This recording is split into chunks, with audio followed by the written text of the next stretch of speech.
Welcome to Cyber Therapy. If you're new around here, my name's Ashley, and I am the co-host here on Cyber Therapy from Jupiter One. And with me today, I have Jasmine Henry. Want to say hello? Hi, I'm Jasmine Henry. I am the third tier replacement co-host in for Tyler Shields. I'm also one of the world's few fans of WNBA. Wonderful. Awesome. Thank you for a great intro. Like I said, if you're new around here, this will maybe the first time you're seeing both of us, but feel free to like, subscribe, hit all the buttons to be notified when our next episode will be. But we've got a great one for you today. Really excited because we are continuing our promotion of our newest book, Reinventing Cybersecurity. And I'm still like in awe because this not only is this thing like freaking massive, look at how big that is. There's just so many like cool authors in here and just cool backgrounds, people who have interesting insights on all sorts of parts of security, whether it's your career or technical things within security, trying to break in, find your community, find your voice, all the things.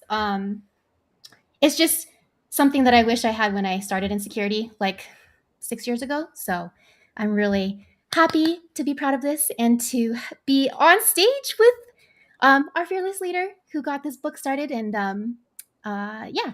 So anyways.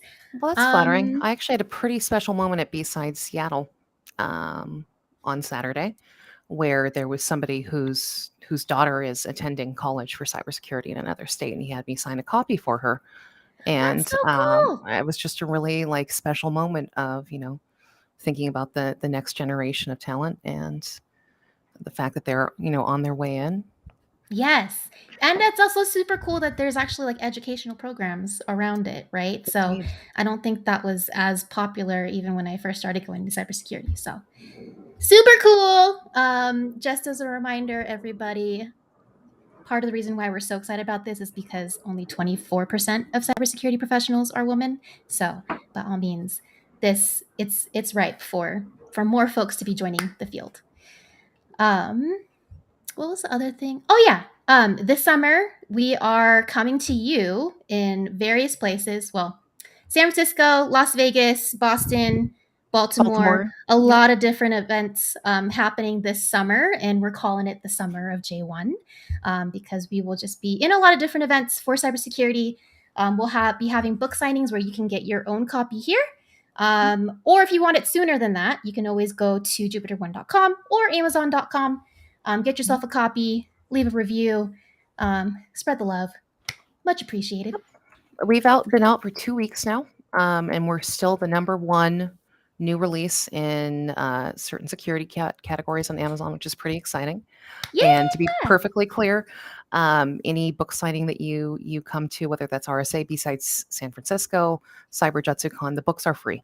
And we've got enough for everybody there. So please stop by and say hi. Yep. Or follow us to just see when we will pop up in your local area. With that, I would love to introduce our newest guest, Jasmine. I believe you've got a personal relationship with her, so would love to have you introduce her if you don't mind.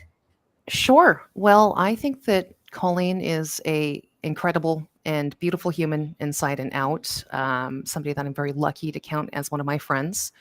And I actually have a joke that goes along with, I think the first time I interacted with Colleen was at Diana Initiative.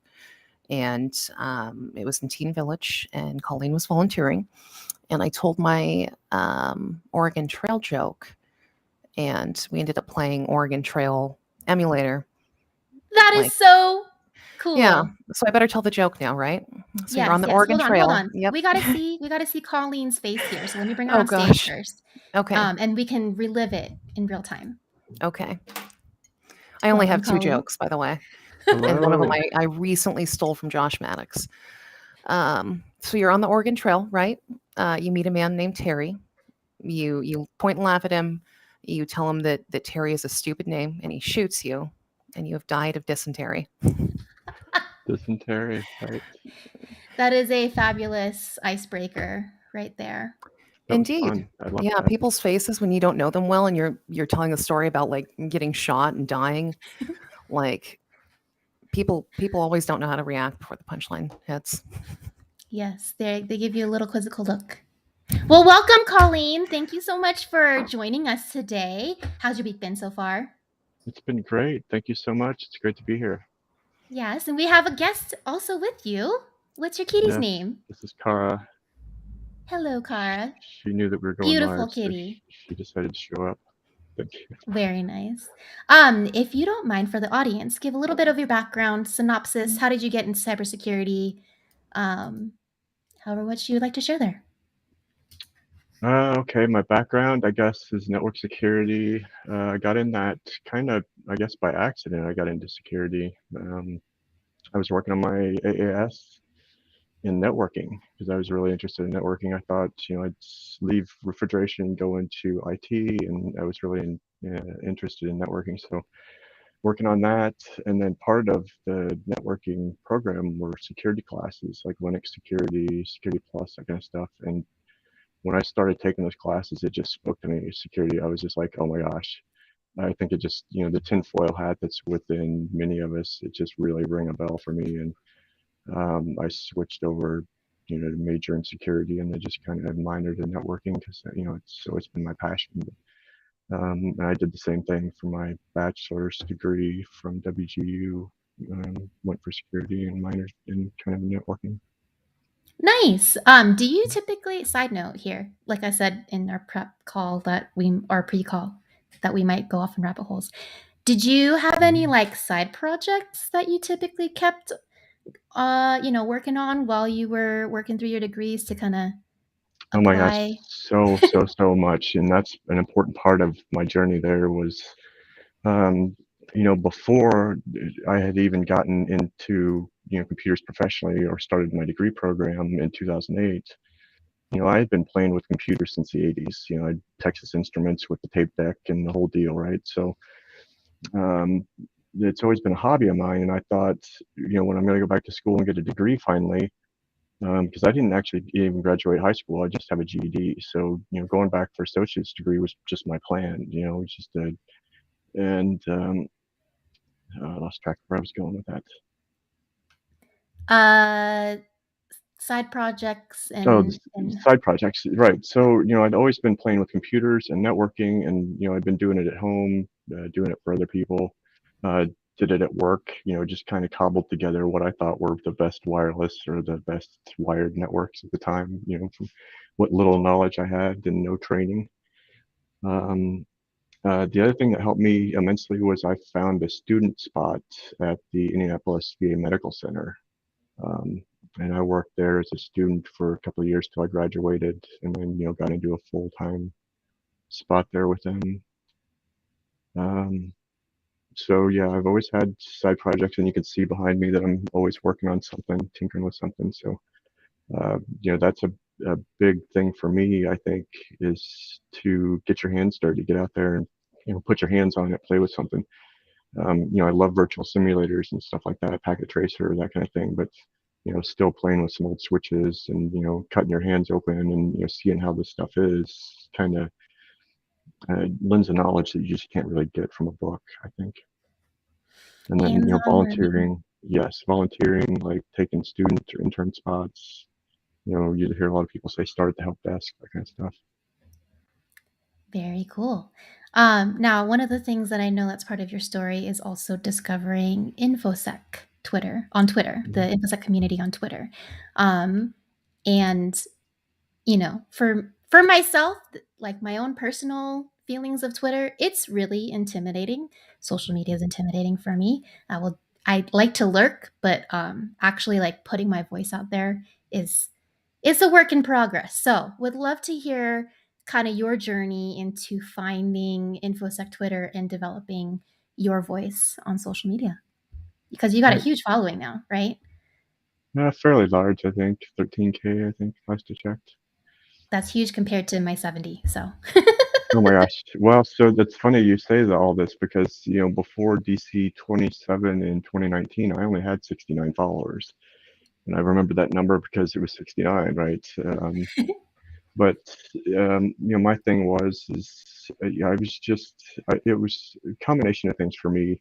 I kind of was starting to see the benefits in social media. not just the drawbacks, but also I was kind of, I don't want to say off the chain, but off the rails maybe because I recently divorced and, I was trying to find connections like networking, trying to find friends, trying to find myself in this new digital world that I'd basically kind of shunned for so long. So, I just figured Twitter would be the way to go because I was never a big fan of Facebook, had some issues with that platform. Um, had actually had issues with MySpace. I don't know if you want to go into that story or not, but that's one reason that shied me away from social media originally myself was, I've been passed on employment for a job because of my MySpace page, and they basically came out and said that's why we were not hiring you because of things that were on your page. And I don't know if you remember MySpace, but I didn't post a lot of that stuff. It was mostly the It's people that usually I was people connected with. posting. Yes. Hmm. So um, it kind of made me gun shy or fearful of social media at that point. So it was quite a few years since MySpace until I joined Twitter in 2017. It's actually my 5-year anniversary today. Woo! I got a notification this morning Happy that it's my Twitterversary. 5-year Twitterversary. I was like, wow, that's funny. So yeah, but yeah, once I got there, I found that there were many supportive people. So many people like myself that were, experienced similar things, had similar interests. It was just a great way to connect, I think. But it also has its pitfalls as well. I get attacked regularly. I mean, like almost every day, if not at least once a week. I'm battling somebody for something. So it's kind How of do you handle that? Sorry, I'm gonna poke there because that's always something that I'm worried about. If when I put myself out there, like haters are gonna hate, right?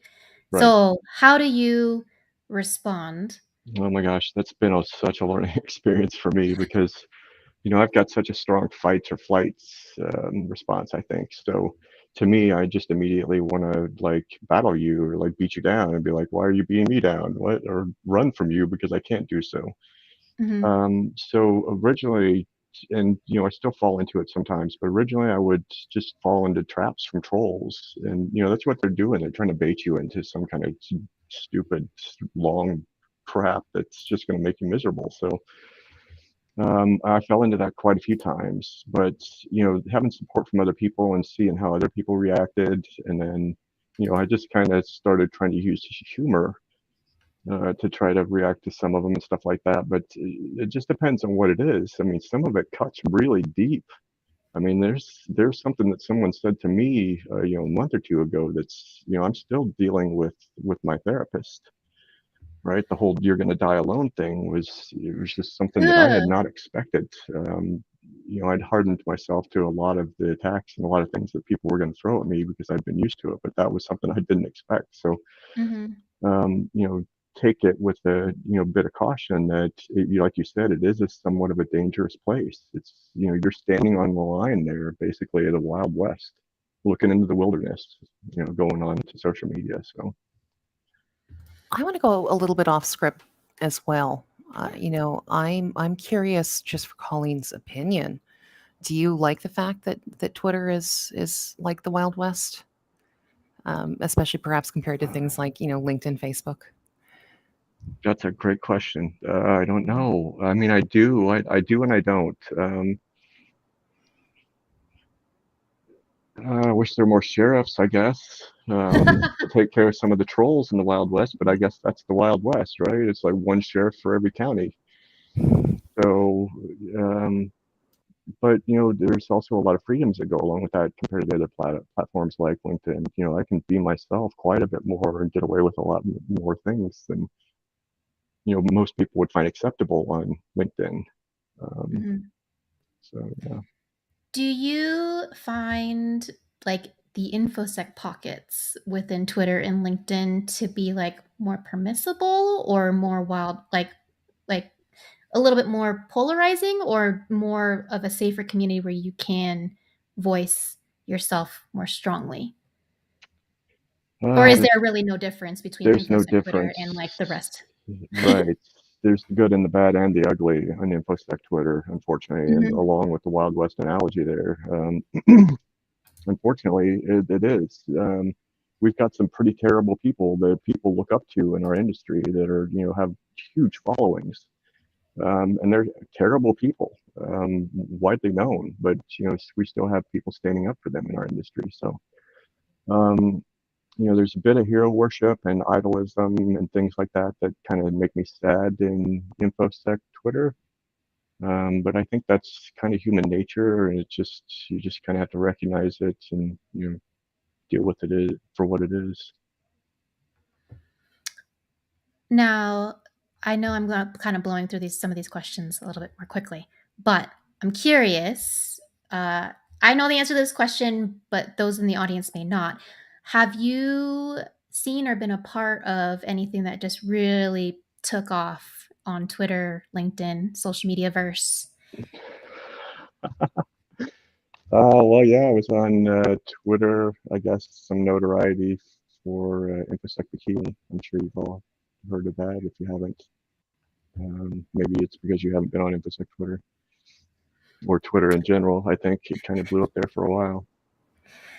Right. So, for those of you who are not aware, this is the tweet that kind of blew up in the Twitterverse, and got a lot of coverage because of a number of things. But Colleen, actually, I want to hear your view of like why did this blow up in the first place?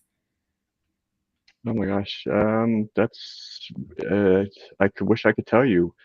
It's just one of those things that just comes out of the blue, and fortunately, it had a huge silver lining. I think. Um, I don't know. I was just like I don't know if the tweet was clear, but I was just posting a picture of my bikini. I just felt cute. I wasn't meaning anything by it. I wasn't trying to stand out or cause any kind of drama, or Mm-hmm. I had no idea what was to come after having posted it, other than just being attacked again. And I responded that way. And it was just like, I guess everybody else in the community, it was either something that they thought that they could get on board with and get behind, or they just had enough and started standing up. And that was the great part about it. The silver lining, I think, was all the people standing up. um, the solidarity, people posting their own bikinis pictures was great. I mean, especially the guys doing that in solidarity or stuff, whatever. But it was the messages, it was the people understanding and like spreading that kind of double standard that's in our industry, and the challenges that women in particular face in this industry and tech in general. So Yeah, folks, keep in mind this is something that happened last year. This was not like 5, 10 years ago. So there's still a lot of bias, even on as open of a platform as Twitter is. Like, there's still like a lot of issues in the industry that we're in, right? That surface on these platforms. So thank you for sharing that, Colleen. I really thoroughly appreciate you putting your voice out there, because you are paving the way for people like me who are scared shitless to put my voice out there, right? Even though I agree with everything that you're doing, right?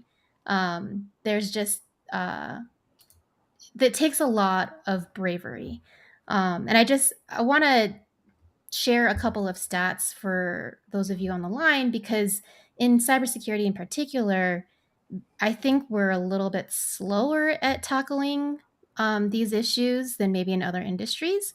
So, like I said earlier, 24% of cybersecurity professionals are women, and there aren't any stats that I know of for non binary people in the field.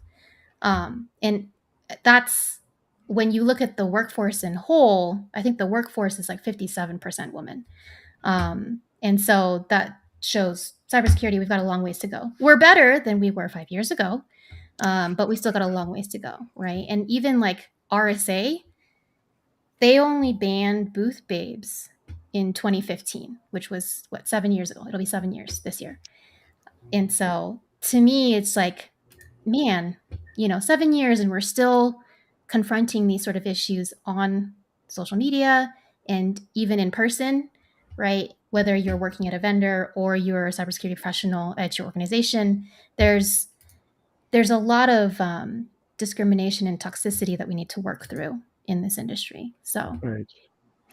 It was actually only 4 years ago that RSA made a commitment to better equity in their keynotes as well. Since that was 2018 and they had only one woman giving a keynote, and it was Monica Lewinsky. And they received a lot of backlash for that. So after that, they decided to perhaps, have fewer men giving keynotes and more qualified women. Wonder. Sorry. Side note on that. What is the process usually like for reviewing CFPs at these bigger events? Do you either of you have I've been got part some of it? idea. I actually had a conversation with somebody last week who does a lot of CFPs for a lot of different conferences. I will say, however, that it's something like RSA. They're not doing CFPs for keynotes. They have a committee that makes a list, and they shorten the list, and they shorten the list, and they issue Wow. invites, and a couple may involve some money changing hands as well. I see. Okay. Mm-hmm. Very interesting. Hand selected. Yep. Which I don't have a problem with, Well, I mean, I guess that makes sense for why they're saying they're gonna try to do better. Because I was gonna say if it's through a committee, I don't know how. Because normally, I mean, correct me if I'm wrong. At least the ones that I've volunteered for, normally you don't know who the CFP author or the speaker is gonna be. You just have the abstract, right? So it's like, how would you know gender of the person if you aren't given that information? But that makes much more sense for me. So thank you, Jasmine. I might be able to guess who the CFP author was if they talked about a highly publicized affair with the president that led to impeachment. Yes. You're generally correct. Yes. Yes. Right. Hilarious. Speaking of big events, Colleen, you mentioned earlier that DEF CON 2027? Yeah, DEF CON 27 in 2019 was like the first conference where you also found your Twitter community as well. So, walk us through a little bit about that experience because I've Yeah. heard a lot of things about what's considered hacker summer camp, right? Which is besides Las Vegas, Black Hat, DEF CON, and usually a lot of other events in that same week in August. So, would love to hear from your experience what that was like. Right. So DC 27 was a very interesting experience for me, and for many, many, many reasons. It was my first real conference that I'd gone to. I'd never really been to anything like that before. But I looked at it as a way to further network. I was new to the city of San Diego relatively. Wasn't paid very well at my job. Recently divorced. So, I looked at that as a way to like further my career by going to DEF CON, meeting connections, learning new skills, that kind of things.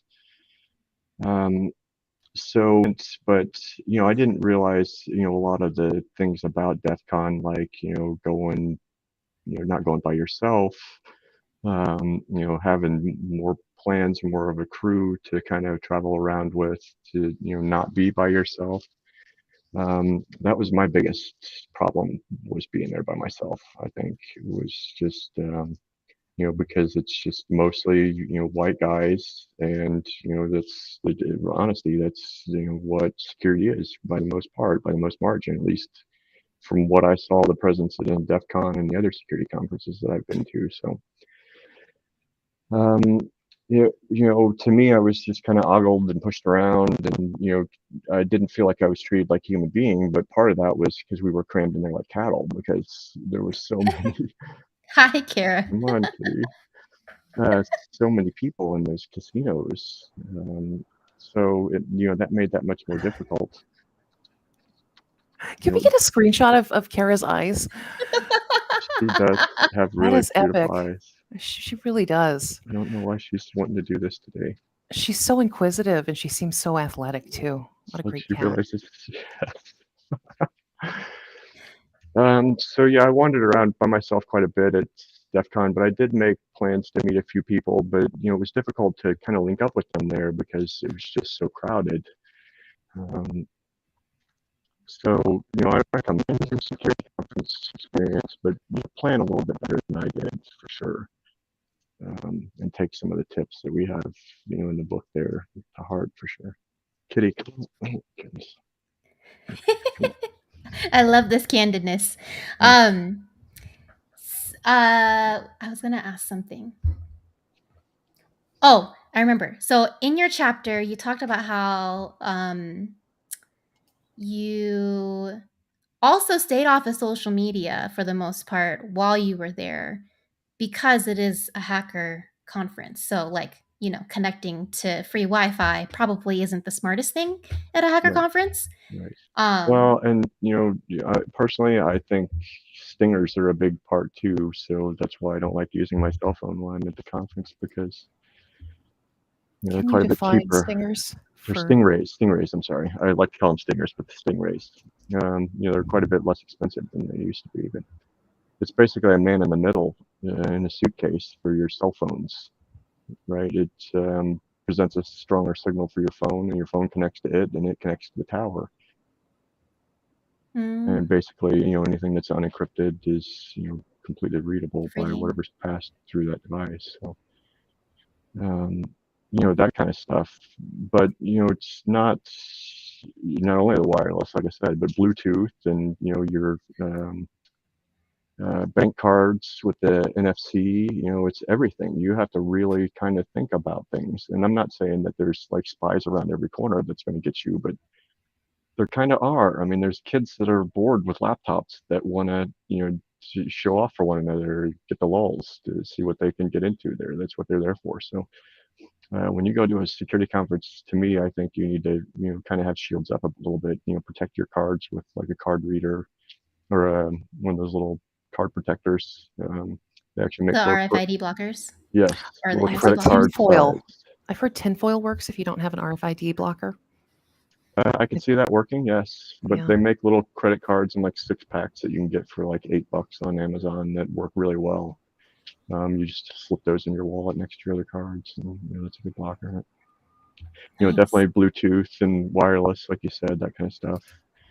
But yeah, I kept my phone off for that then the whole time. I didn't think about, how I could have, set up my own network or whatever in the hotel. I just figured I'm just going to survive on this burner phone and, just kind of go about my way for this week. And, that was a mistake, kind of like I mentioned in the book. It'd been better off for me to check in everybody and be like, hey, where's everybody at? And there's so much going on behind the scenes in all these conferences as well that are not really posted. You have to be in some kind of freaking Slack or Discord or some kind of forum or something like that. Or know So, people who know people who right. just bring you along. Yep, right, exactly. And yeah, exactly. So, there's some benefit to staying connected in those situations, but, with a little bit of caution for sure. Well, what would you advise if someone was in the same position where they were maybe doing their first physical appearance at a con and trying to meet folks in person or meet up with folks in person? How would you recommend that they approach that? Well, I recommend personally, like some of the advice that was given to me, after my experience at DC 27 was start with the local conferences because you're more likely to meet people around that you can go with, that you can count on, that, and I went to DC first and then recently started going to the local conferences. So, I've met a lot of cool local people. But it would have been great to show up there with them, I think, to begin with. I think that's really good advice. I agree. I think besides Seattle on Saturday, there was a little bit over 200 people there, which was a really nice size. Um, and it was a good way to transition back into doing things face to face. Right. It's not where you're just like crammed in like cattle in the hallway and you can Oh my actually goodness. chat with someone, Yep. right? Yeah, I would say for as a marketer, my exposure to conferences is usually as a marketer who's staffing the booth, right? Or organizing Right. a company's like presence at the booth. I don't do that here at Jupiter One, but I've done that at previous companies. And it's so interesting just meeting other vendors, but then also to actually talking to people who are at the event. Um, even the people who just want swag, right? Like, it's nice. You're all there. You're in person. Like, I went to cybersecurity summit in Denver, not last week, but the week before, and there were like 200 people live at the event, I think. And it was a lot of fun. It was great to talk to people again and meet new people and connect. Like, this may show my inadequacies here, but I didn't know that LinkedIn had a QR code where you could just add somebody. I knew Twitter had it, and I know like Venmo has it, but I didn't know LinkedIn had it. So learned something new. But it was nice to be able to connect with people and then also see what other events they're going to go to potentially meet up, learn from each other, and go together. So all the advice out there for you people who are new to these events or want to get started going to the events, or you're veterans, right? If you know a newbie who hasn't been to these events before, connect with them and bring them along for some of the stuff, right? Get them Right. exposed, pay it That's forward, right? something that I was going to say is definitely the veterans, the people out there, definitely reach out to if you see somebody walking around alone or something, just say hi to them or, say, hey, you having a good con or have them wish them a good con. I mean, it's just like, we're all hackers and, I think that's the hack away. The QR code stuff stresses me out, though. I feel like they really stress me out. Like the last time I ran into a mysterious QR code was at a restaurant over my birthday weekend, and I was like, Cameron, you shouldn't scan random QR codes. Like, think of how easy it would be for somebody to slip in their own like laminate, like, which it wouldn't be that easy. It was a Mexican restaurant in a very rural area. But still they stress me out. And somebody asked me this weekend, they're like, how do we create, efficiency in making connections at conferences? And I didn't have an answer for them because I don't think the answer is QR codes. And I don't think the answer is business cards. Right. I avoid QR codes myself, honestly, just for that reason, like that, to be rickrolled or something.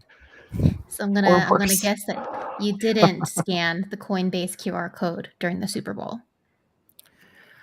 Right. That one, No, I feel like really blew up on InfoSec Twitter. Everybody was like freaking out. Why would they do that? But I mean, think about how much business they got out of that. Right. So there's something to be said about convenience factor, right? Being a security person. I don't know. It's just, that's an interesting tug of war, not gonna lie. I think we're all about convenience factor for our colleagues. We're just not all about sketchy QR codes. True. Right. I will say one of the things that we experimented at the last company I was at was having like a pamphlet with shortened links, so bit.ly links. Mm-hmm. So that way we could still track it came from the event, but it's also not as big of a footprint as like the big old data sheets, right? So there are ways around it. I don't know if you'll totally get out of, having paper if you don't want to do a QR code. So. Right. We need to find some kind of balance. Yep. All right. Where are we at? I have a question, actually. So, I think Colleen gave fantastic advice about, maybe start with smaller conferences, but all three of us are going to a very large conference in a few weeks. So, what are kind of some best practices for navigating something like RSA or maybe Black Hat? Well, this is my first RSA. I did go to Black Hat last year. I'm assuming, I kind of this is me just assuming, but I'm assuming that RSA is going to be a little bit stodgier than what I'm used to from Black Hat or from DEF CON. Yep. I call it navy blue suits because like all the government employees in their navy blue suits and red ties. Right. So that's kind of how Black Hat was. It was the suits, the people at the top mostly. And then, it's funny how you mentioned the end of the booth babes there. And when I went to Black Hats, I don't want to call them booth babes, but every vendor had really beautiful people like Barbie and Ken working at their booths. And they were well dressed because it was like a refrigerator in the place the whole time. But, it's clear that they want to use attractive people to sell their products still. So, I mean, we're making little baby steps in that, I think, but we still have a little ways to go. Yeah, I mean, I could also say that this might be controversial, but there is a niche for people who've got brains and beauty to make a name for themselves, right? In whatever niche that they're going into. Whether, because I'll say this is from um, talking to my husband who knows somebody in pharmaceutical sales, and she was top in her region. She is freaking gorgeous, Mhm. and but also knows her stuff for the pharmaceutical business, right? So there is something to be said about being able to put both of those together and make it work for you, but you don't have to have that in order to succeed, I would say. No, not at all. And I this is funny that I was at Wild West Hackin' Fest a couple weeks ago, and I'm sitting there, and a woman comes up to me, and she's chatting me up, and she's like, "So are you in the industry, or are you just, what do you do in the industry? Or you're a partner with someone in the industry, or something?" And I thought, wow, that's the first time that's ever happened to me. So I didn't know how to take that because it was just like, do you think I'm attractive enough to where I'm just like somebody's eye candy to be here at a security conference, or I'm too Oh, attractive to be intelligent, or Double-edged sword. you should am I take it as a am I just like compliment full of if you can. myself, thinking that the person thought I was attractive? I mean, I'm just like, I don't. I was just like, was so confused by all that. So, Yep. that goes right along with what you're saying. Of it doesn't matter what you look like. I mean, look at me, the way I look versus the way I sound. It's just like that has nothing to do with what I do for the world or the knowledge I know, or what's in my heart, or any of it. Hmm. Superficial. Yep. There's something else that I was going to say. I can't Mhm. remember. That's okay. I'm the queen of Any other queen questions of that we want to dig tangents, into? going off on tangents. So It's been a I'm good all for it. conversation, though. Yeah, I feel like I'm interested in the last question that we've got listed, since probably a little bit of personal motivation, since I'm increasingly involved with a lot of different conferences. Mhm. How can we create safer, more inclusive environments at conferences as attendees and maybe as organizers as well? Yeah, that's a good question. I'm going to share a tip that I heard recently for folks speaking. If you have images on your slide, describe them instead of just moving on, since that helps some members of the audience. No, that does too. Rather than just speaking to whatever slides you got on there, I like that. Mm-hmm. Right, and I think inviting someone along to go. I mean, it's just like, if you can afford, if you're making a six-figure salary in InfoSec, and you've been in this for a while, you can afford to help other people, like with a ticket, $350 ticket or something like that. So, I think paying it forward is kind of like the hacker way of just like helping this, person that's starting out, get in the industry. So, I think mentoring and, like joining groups to where you can be that mentor, and like provide your experiences and your knowledge, or be that role model for somebody, that inspiration. I mean, that goes a long way as well. So, Mm-hmm. yeah, I would recommend those kinds of things, That's but a yeah, unfortunately, great. we're not the ones organizing all these conferences. So, Well, I feel like we're getting close to. I'm just kidding. I feel like I'm helping with at least a few this year. One trend that I also see that I really appreciate is buttons, or bracelets that have a certain maybe color or image to indicate that you're looking for a job or you're hiring, because that's not, cramming it down anyone's throat. It's just a symbol if somebody wants to start a conversation. right, I've seen that. I thought that was a great idea. They had looking for a job, or looking, or something like that. I don't remember what it was, but they had wristbands at B-Side San Diego right before COVID hit. It was like literally the week before everything shut down. Oh wow. And they were giving out wristbands, and I thought that was really great because you could walk around, and anybody that was an employer or was like maybe hiring could see just by you walking around with that little wristband on that, hey, I'm looking, or I'm interested in discussing it, at least. So yeah, that's great. And then I was at another conference that it's like a financial business kind of conference, and they had wristbands on for like touching or hugging or any of that kind of stuff. So you'd have like a Mhm. red, green, or yellow wristband, like green's all good, let's go, right? Whereas red's Red's like, right, and yellow is like, just better ask me first, which I thought was yeah. kind of cool. So, there's a lot of stuff that can be done if you just put a little bit of thought about it and Mhm. think about, what would benefit somebody else that's, maybe at a disadvantage or, is, right. I think also what I'm hearing through both of you is like be considerate. Because I would say for me, as like, I was a newbie to security 6 years ago. Um, and at my first event, there was a guy who was clearly very full of himself and like started asking me a whole bunch of questions. And I'm working for a vendor, so I have some knowledge of what we do, but I'm still new. And he's getting into all these details and making me feel stupid. Um, and on the one hand, should I have enough confidence to wade through those conversations? Sure. But honestly, there's a lot of imposter syndrome with a lot of newbies who are coming into the space, right? So I think that um, there is benefits to being kind, right? If you have technical questions, talk to somebody who's more technical or ask to talk to somebody who like you're the SE, right? Normally at every booth there's usually solution engineers or something like that.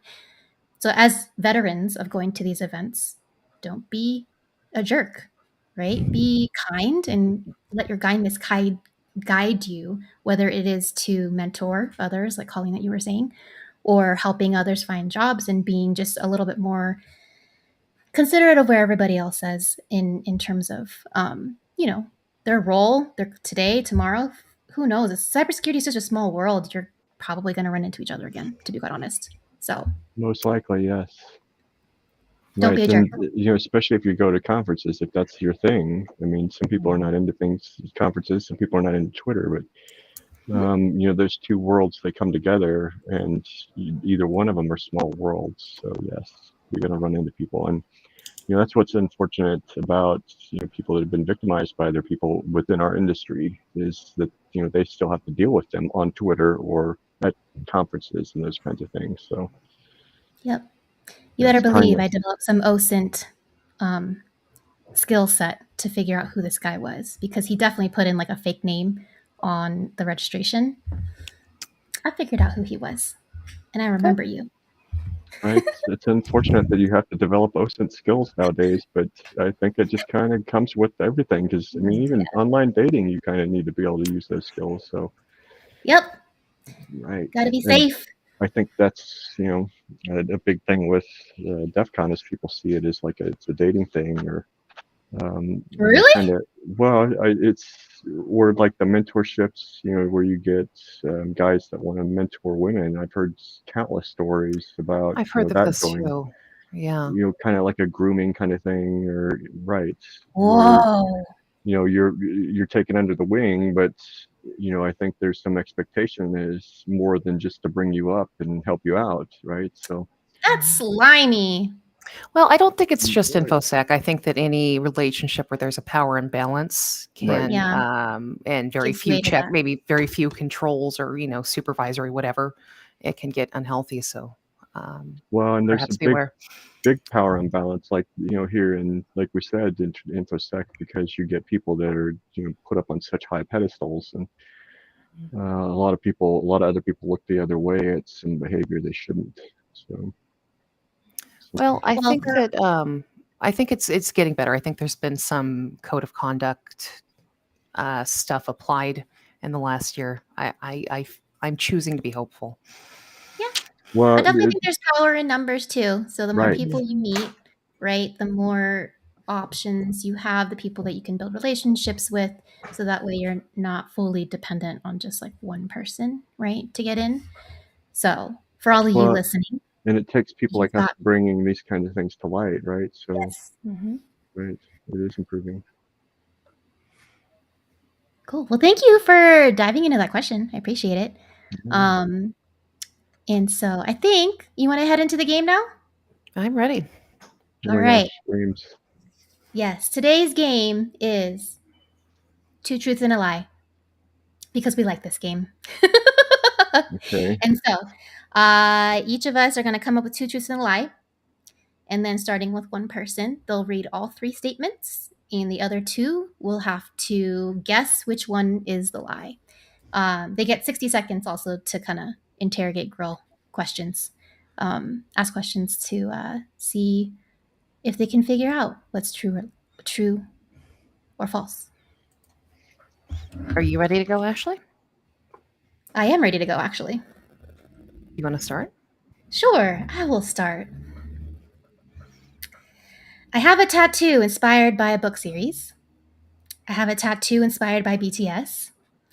I have a tattoo inspired by Disney. I think Which the one is Disney mine? one is false. I'm going with Disney as well.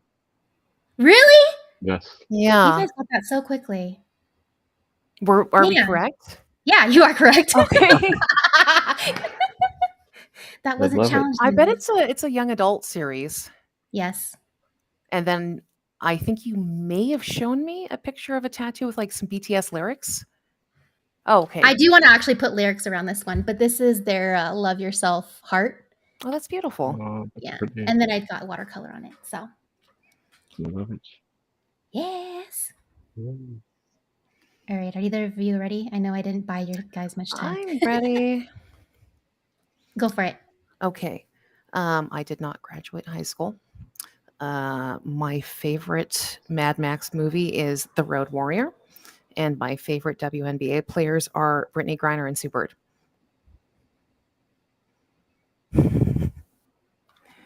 Oh my gosh.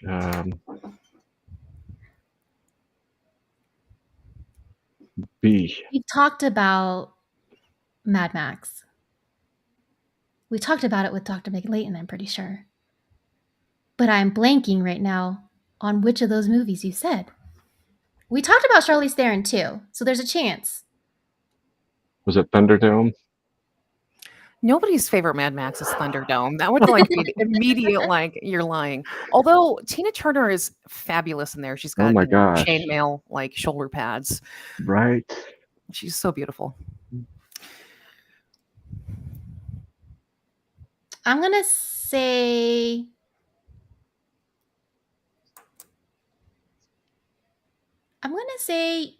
you graduated high school.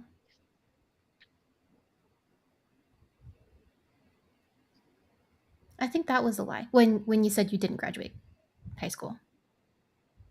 Colleen, what do you think? Which one of hers is a lie?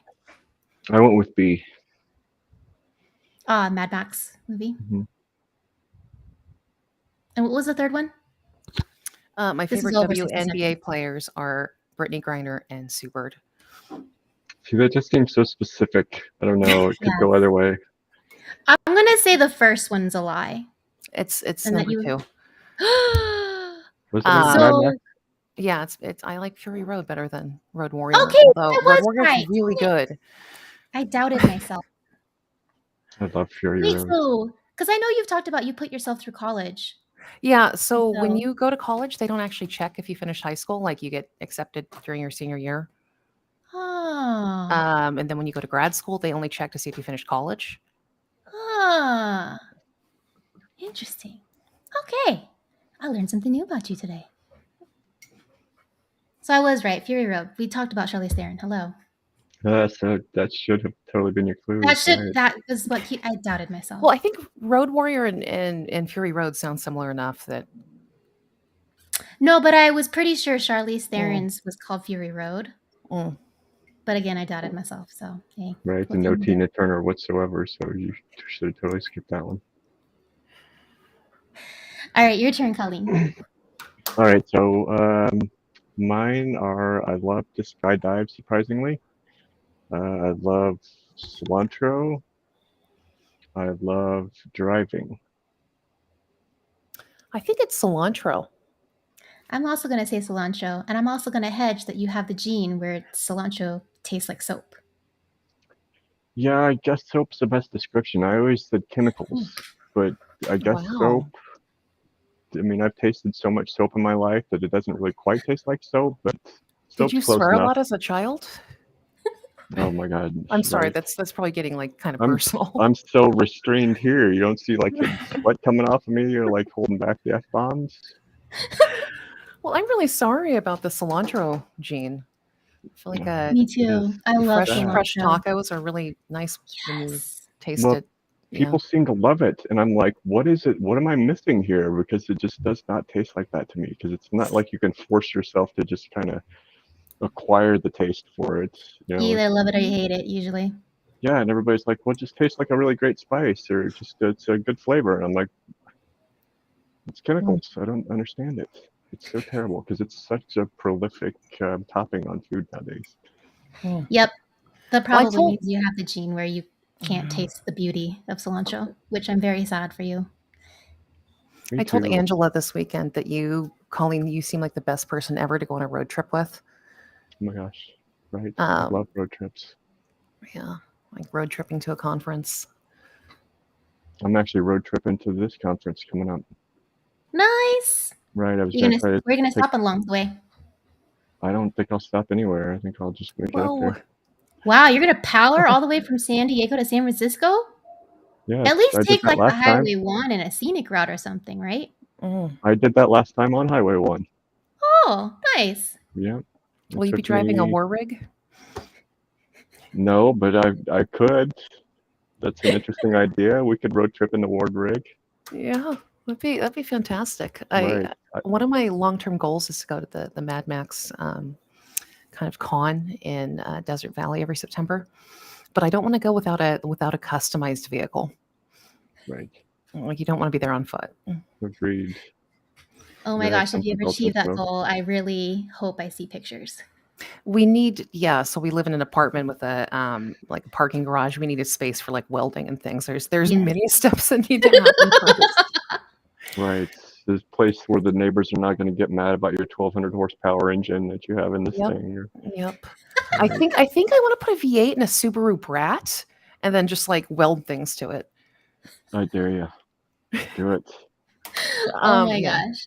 That sounds like a blast. What would your like apocalypse car be, Colleen? Gosh, I don't know. A truck Mm. for sure. Mhm. Right. I think I would probably go and steal one of those, like, I don't remember what they're called. MRAPs, V-shaped ones. I like those. Those are kind of neat. Yeah, I think that'd be my apocalypse vehicle. I'd go looking for one of those. But then again, I've always thought personally that one of those trucks that's able to ride on the rails would be the thing to have. You know, like the Conrail pickup trucks, with little wheels that roll down. I'm like, that's my apocalypse vehicle. Yeah, I Right. think that Colleen knows how to apocalypse. These are pretty Yeah. tough looking. That's incredible. Right. I'm probably gonna be one of the first to die in an apocalypse, honestly. I got no survival skills over here. So like, Well, yeah. come looking Just for us. We'll band together. Right. power numbers. Well, and same thing for security conference. You got to band together and go, right? Have each other's Way back. to bring it full circle. Yeah, that's Yeah. really beautiful. Beautiful full I love circle. it. Awesome. All right. Well, I think we are getting close to time. So thank you so much, Colleen, for joining today. Really, really appreciate you and your voice and just being able to share your wisdom from what you've learned over the years from conferences as well as getting into cybersecurity. So for those of you who will be at RSA, we will also be at RSA. So feel free if you see us, say hello. I don't see you right now, so I won't know if it's you that you're listening to us. But anyways, you'll be able to recognize us. So by all means, say hi to us. We have book signings at RSA on Tuesday, June 7th, both at the DevSecOps Hall as well as at our booth. We are in the South Hall, and I believe we are booth 325 or 352. I will clarify that and share that on social media. Don't worry. 325. Yeah. Okay. South Hall, 325. So feel free to stop by, say hello, and especially during the blocks of our book signing. So, yeah. And with that, Colleen, I'm going to send you backstage, but don't go anywhere because we want to say proper goodbyes after. For So, sure. Thank you so much. This was my pleasure being on the show. I love it. And can I also say lovely. that I love the title of the show because I'm such an activist or an advocate for therapy. Me I too. think the world would be in such a better place if more people went to therapy on a regular basis. Yep, So and did the hard work and was able to kind of come to a better place mentally. Then we can be right, more present for other run some people. of that stuff by your therapist before you put it out there in the real world, right? That's some should be some good fodder for Twitter, actually. So, all right. Thank you, Colleen. Thank you so much. It was my Yep. pleasure. Have a good day. All right, folks. Our next episode is going to be actually while we are at RSA on June 7th. Same time. It'll look a little bit different because I'll be present in San Francisco. And I believe Tyler Shields will be back to co host. So mark your calendars, follow us, like us, set up the notifications, all the things. Thank you, Jasmine, for co hosting with me today. It's been a pleasure, and I love co hosting with you. So Oh, well, thank thank you. you. I'm privileged to be here. I appreciate it. Awesome. Any other announcements that we want to share? I don't think so. Hope to Oh, see y'all at RSA. get the book available on Amazon and JupiterOne.com, or come by our booth and pick up a free book with our signings. So up to you. And yeah, with that, we will sign off. Thank you, everyone.